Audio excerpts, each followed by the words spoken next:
remembering all the info. I don't know that I do you that well. I know your name from around.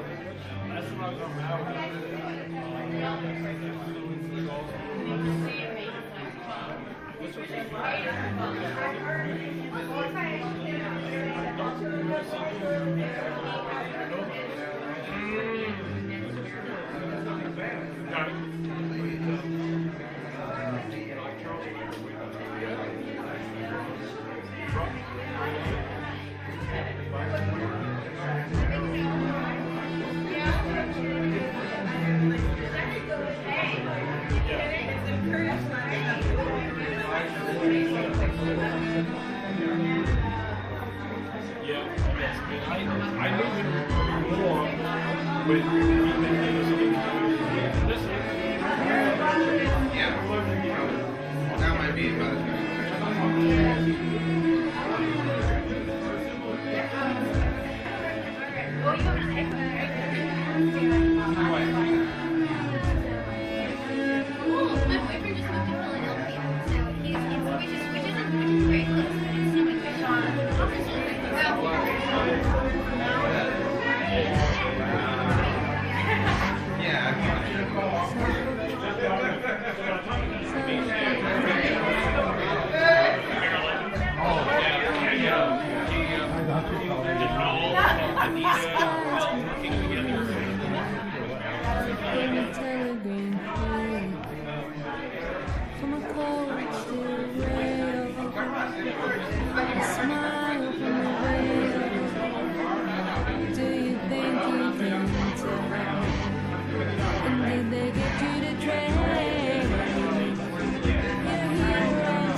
Growing old gracefully, and I said, "What do you mean gracefully? I don't intend to Chris? grow old."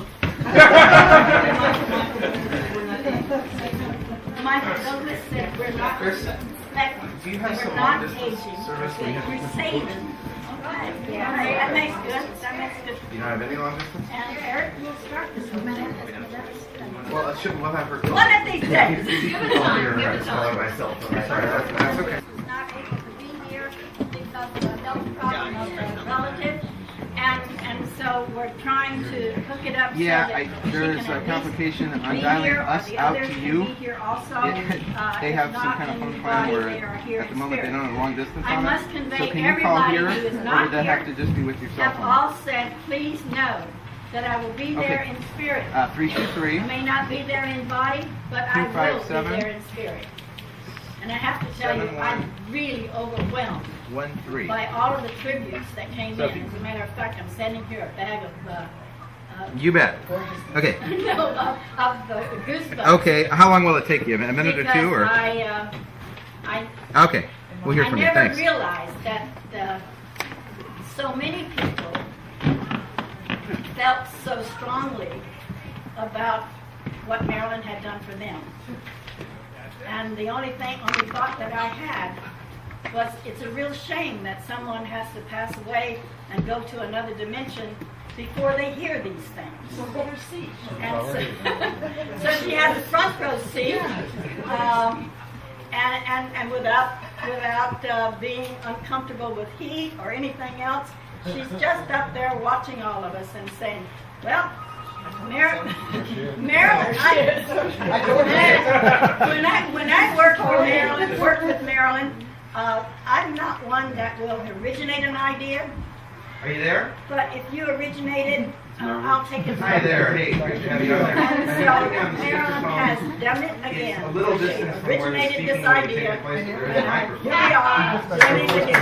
That will go okay, you'll be able to hear it, and then I when think you're it's ready about to ready. speak. I think it's going to be me and my sister. Oh, great. Like that, I'm just recording this event, and that's all this microphone is for. It's not an amplifying microphone. We don't have a way to amplify. We don't need it. It's okay. I can hear you great. But I just wanted to let you know that if you are able, when you're talking to talk into this mic, or at least near this mic, like somewhere in the general vicinity, and we'll get a nice recording of it, which would be great. And also just be aware that there's a cord on the ground here. So when you come up, just watch where you're putting your feet, and you can step on the cord, just don't trip on it. Well, hello. And I think it's wonderful how well everybody fits in this, what seemed like a relatively small space. Most of you even managed to find a place to sit down, and try not to drone on too long here, keeping everybody impatient. There are going to be a lot of people who want to speak, I think. I'll probably start off with my sisters, and then relatives from Colorado, particularly her cousin Kim, I think will give us a long distance memorial, and her cousin Jan, and then I think we're basically going to open it up to whoever wants to say anything. So I'll start off, and I'll try and keep it relatively brief. I wanted to give a kind of a feel for the sweep of her life. You'll hear more detail about that from other people. But first of all, thanks just for being here, and thanks in particular to all of you who actually traveled long distances to be here.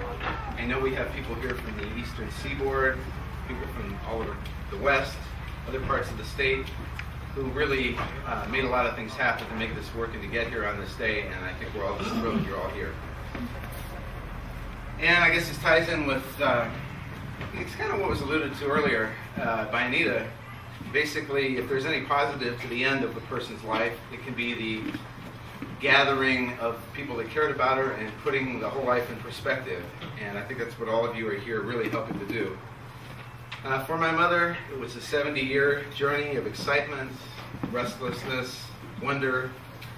I would never say she went with the flow. She basically tried to find the flow or make her own. I think she'd say she tried to find the flow that might have been kind of hidden. It wasn't the obvious path that people took. She was born, as many of you know, in the small town of Grand Junction, Colorado. It's since grown a lot. I'm sure if she saw it today, compared to what it was like in the 1940s when she was a small child, she'd hardly recognize it. There's where she met her first husband, Don Renzelman. They were married in 1956. That was when my mother was right out of high school, right after graduation, basically. They lived in Grand Junction briefly and then moved to a small town on an Indian reservation called Roosevelt, Utah, where Don Renzelman worked for the J.C. Penney Company, and my mother, among other things, Well, she tried being a housewife.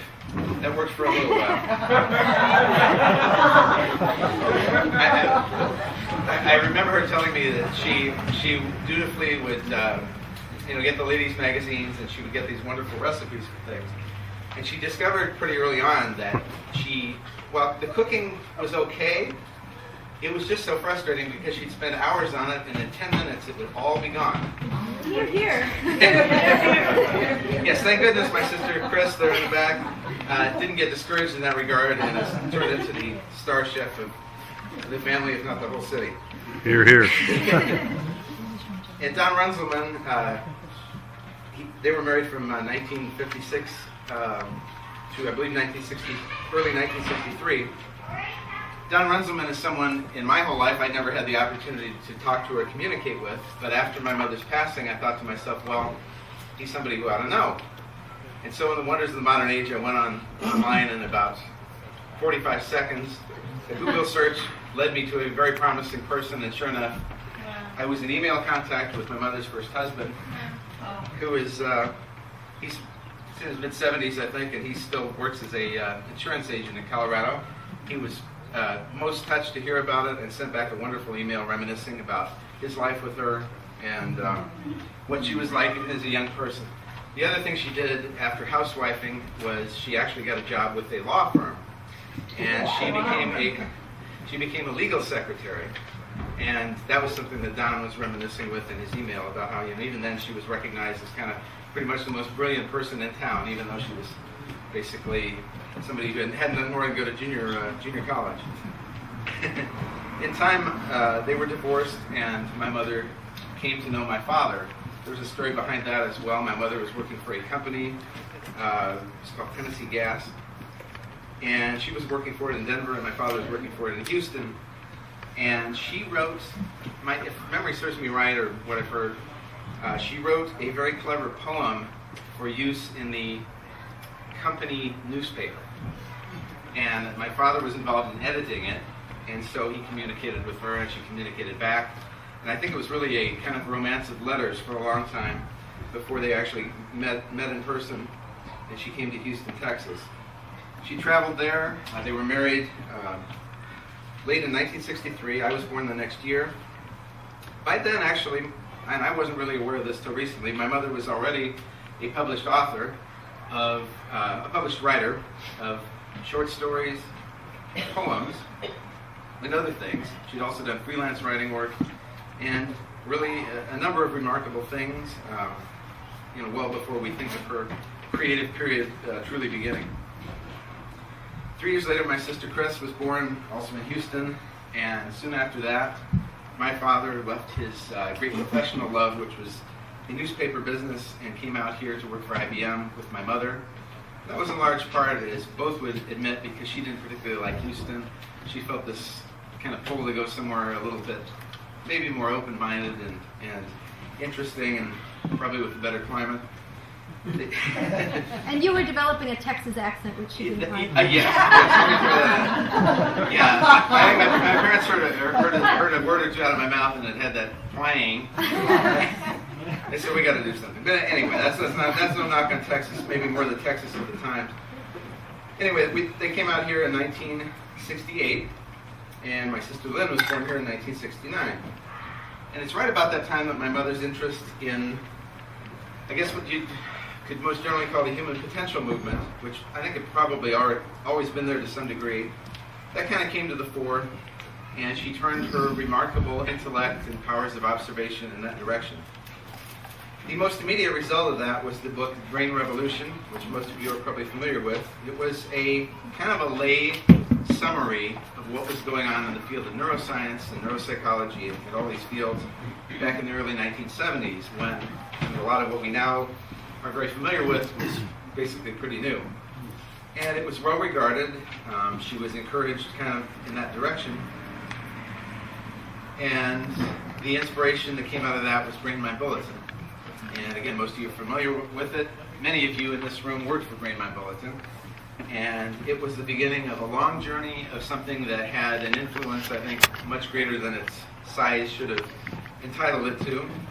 I think at the most we had 10,000 subscribers, but they tended to be people that were involved in interesting things and wanted to go in interesting directions and really appreciated getting this new information. I think my sisters and I will remember the beginning of Brain Mind Bulletin. We did a lot of envelope stuffing, envelope sealing, and I remember learning what the word Kool-Aid meant.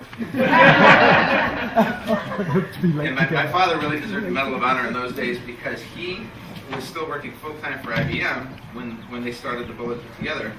He came home and not only did all the typesetting for the Brain Mind Bulletin in the evenings after he'd worked all day, but he did it on an electric typewriter where he could calculate, with his keen eye from working in the newspaper business, he could calculate spacing so precisely and adjust space between words and letters, even on an electric typewriter, that it would fit. The columns would look beautiful. I think it was a Selectric. It's electric. And you can imagine how meticulous and tiring that work was. But that was kind of the genesis of Brain Mind Bulletin. That's where it started. When my parents divorced in 1978, the arrangement was simply he stayed in the house, which is the house next door to where we're sitting, and she kept the business, Brain Mind Bulletin, and very much, of course, made it her own. Very early on in the era of Brain Mind Bulletin, in fact, I believe it's in the 5th issue of Volume 1, she made reference to what she called the movement that has no name. And I think anybody that reads that now will recognize that was the genesis of the book that would be the Aquarian Conspiracy. Even at that time, she was fascinated by compiling and trying to make sense of all the information that was out there, and more than that, all the people that were creating all the information that was out there. And the great kind of social collection, I think, began in that era where she put people in touch with other people, and that went on. I think it's gone on pretty much to this day in one form or another. But it was the connections that she obtained in that period that led to inspiration for the book, The Aquarian Conspiracy, and the networking that came out of that end has continued. And let's see, I mentioned there was the divorce in 1978. Of course, we're a family, and divorce is not the greatest thing in the world, but there was an upside. She moved into a fascinating new house at the top of Mount Washington. And you all should know that the reason she went out house looking one day, and really what happened was she's driving along San Rafael Avenue in Mount Washington, and she sees a sign that says Zen Construction Company. So she looked at that, and that was just too much to pass up. She said, I gotta go check this out. Well, the sign was out, but the houses weren't even constructed yet. Or perhaps the builder had started on one. Anyway, she went up and made contact with the builder of that house, who was a wonderful character named George Breslin. And George was a very interesting guy and very colorful, and he built a very interesting and imaginative house. He actually built two side by side. The other one was much different design. But I think almost everybody in this room at one point or another visited that house on San Rafael Avenue and thinks of it as kind of the central gathering point, the home of this little movement, such as it was.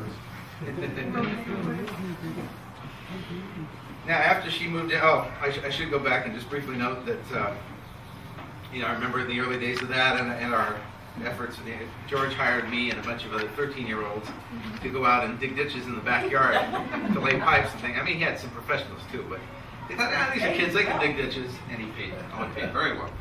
And then at one point he had a very interesting sudden party there at the house, and one of the things it involved was a bottle of champagne about this tall that he then decided should be a gift to my sister Lynn, who was 9 years old at the time. Anyway, the house had wonderful atmosphere. As you recall, it was the highest point on Mount Washington. You'll remember the view from the roof, which she loved to show off. And this really was a place where thoughts could connect, experiences could collide and come together, and where the work came together for the Aquarian Conspiracy. Now, the last part of the Aquarian Conspiracy coming to fruition was her finding the perfect partner, the perfect publisher, and that's Jeremy Tarcher, who's seated here in the front row. He was absolutely the perfect creative partner for her on this book. She was eternally grateful. He understood what she was trying to do, and she understood what his needs were as an actual practical book publisher, that, she had to sometimes meet a deadline and to keep the focus tight. And Jeremy kept saying context for God's sake. I was almost going to bring that up. There was a sign. She had a sign next to her computer that read, "Context for God's sake." Anyway, and that was the Aquarian Conspiracy. And that was, of course, the very highest moment, I think, of her life. It was when that which she had always, I think, kind of sensed intuitively came together and really blended into something extraordinary and something special. And the connections that she made, obviously we see today, these are connections that lasted throughout her life. To put her whole life in context, you'd say her early childhood was very conventional. She went to the Lutheran church. She was confirmed there. And, when we were little kids, we went to Sunday school. She was a young married woman who was learning to cook, and, with that outcome. She lived in Houston, wasn't thrilled about Houston, and then came out here. And the upshot of it was, obviously, that she kind of launched a great series of intellectual ventures. When the Aquarian Conspiracy came out and was such a success, she traveled the world. She became a much sought-after speaker around the globe. The connections kept being made, and she really, really savored what had been accomplished and was delighted that she could continue to be a part of it. She got to know a lot of famous people, a lot of powerful people, a lot of people who really do things in society, and again, that continued on for the rest of her life.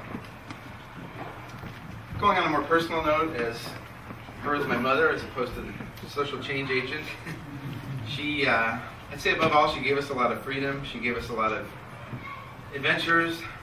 Above all, my mother always acted as if not only that she believed in us, but that how could anybody doubt that it was obvious that we could do whatever we wanted to do and take ourselves wherever our dreams might want to take us.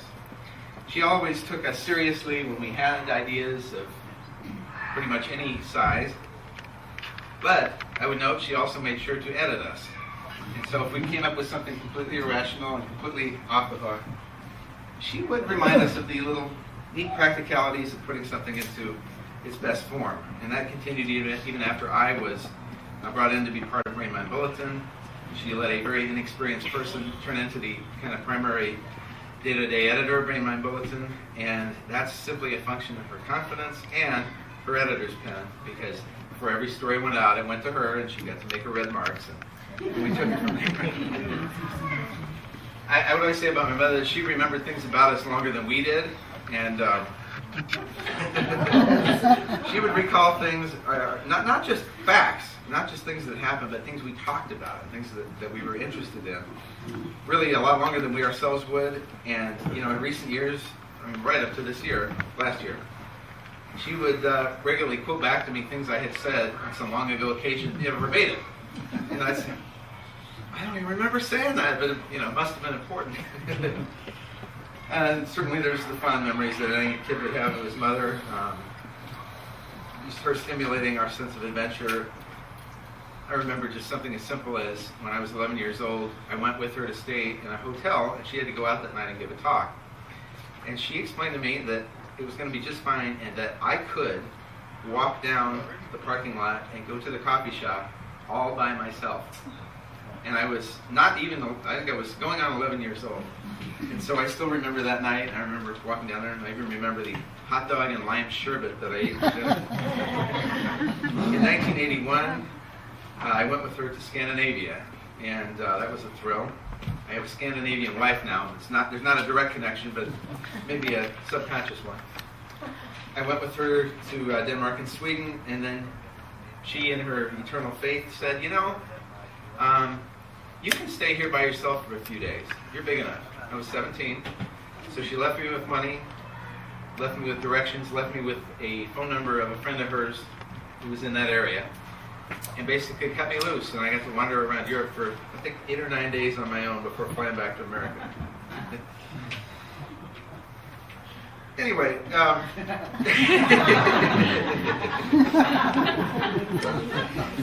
funny. Anyway, as time went on, as her later years came around, she had some challenges. I think everybody knows that. She was not able to follow up as quickly as she might have or should have with the subsequent book that was so many years in the making. It almost got published 2 different times. She had a vision, being a visionary, she had a vision of a new form of publishing company. Some of you may remember about that. And she pursued that, very wholeheartedly. It just turned out it wasn't to be, and, it caused practical complications in getting the next kind of chapter of her vision out into the public.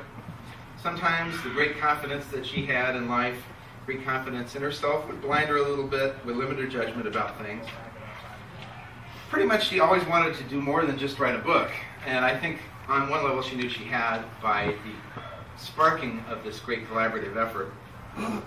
But she was always having big dreams. I know one person who sent a recollection talked about how she learned some year in the 80s or 90s that there was a small island that was for sale, and she was like, "That's it, we'll go start a country." And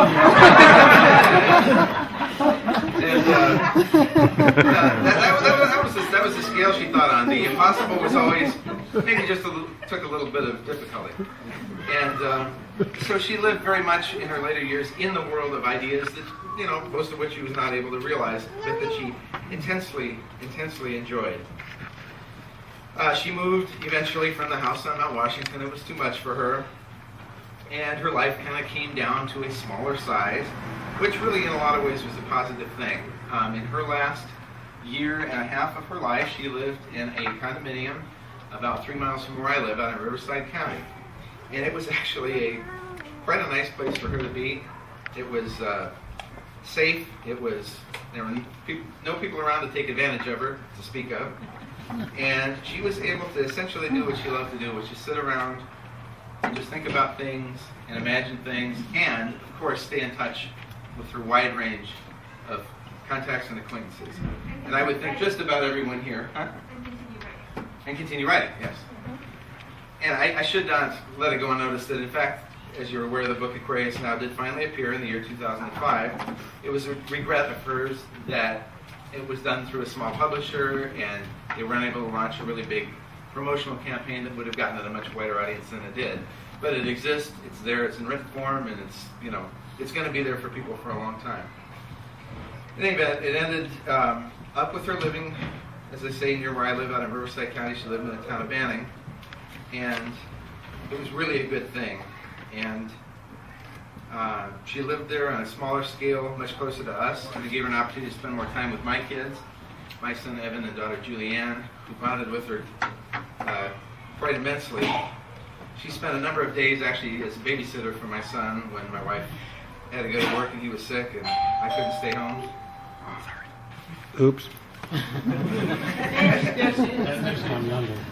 Come in. Yeah. Come in, Marilyn. Yeah, who rings when the door's open? Well, that's up to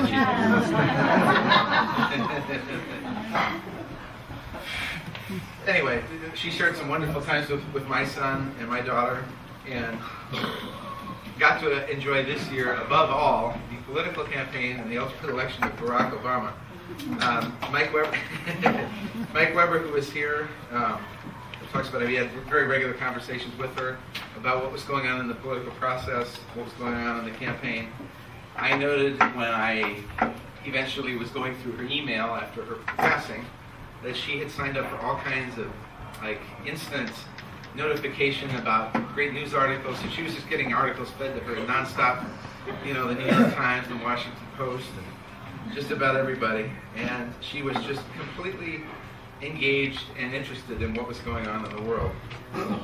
And it's at that point, around October the 19th, she was currently watching CNN, probably full of ideas and confidence about the election, and as best we can tell, her heart gave out. I thought it was very signature that she would pass away with CNN on TV. It was her lifeline. It was the thing you could have taken away every other channel. That's the one she had to have. After her death, as you know, the news cycle takes a little while to catch up, but ultimately, as I think many of you are aware, she received some really wonderful coverage.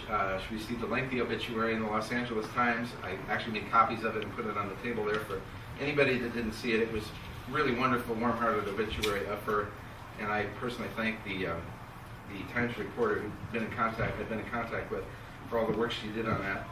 Eventually, that obituary made its way all across the national media and to some extent internationally, except to the New York Times, which went ahead and wrote its own original obituary of her. And as some of you know, she wound up in a beautiful, ultimate piece of synchronicity. A one-paragraph obituary, remembrance on my mother, appeared in the issue of Time magazine that commemorated Barack Obama's inauguration. Oh, wow.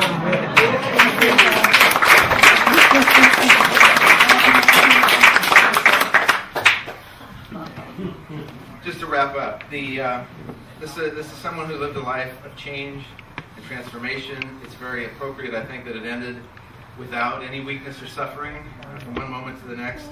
And it ended at what appears to be, at least potentially, the most substantial transformation we've seen in decades, maybe half a century, maybe longer, when a seemingly unprecedented new national leader has terrible, difficult challenges to confront. My mother would certainly be optimistic. She would know that the battle is going to continue, that everybody would persist, and that after all, as a nation and a world, to turn a phrase, our past is not our potential. My mother was a writer, and that much, obviously, we all know. And so to conclude, I thought we should end with some words that she wrote that I doubt they'll be familiar to any of you because they actually come from a poem that she wrote, I want to say in the year about 1970, and it was found in a binder collection of her poems, which I have to say is really pretty wonderful, and never published.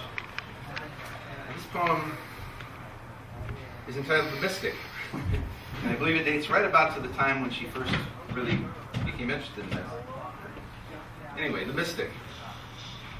Born on the crescendo of mind music, joyous on some towering inner surf, then drowning in light, does he know the unknowable? Perhaps he is only God intoxicated, drunk on a rich subjective brew, still in vino veritas. My mother was unquestionably born on that crescendo of mind music and had plenty of towering inner surf to follow throughout her life. I think we all gained and were changed by those parts of her that she shared with us. And, here and now, not for the last time, I want to remember her and for her extraordinary mind and her extraordinary mother that she was.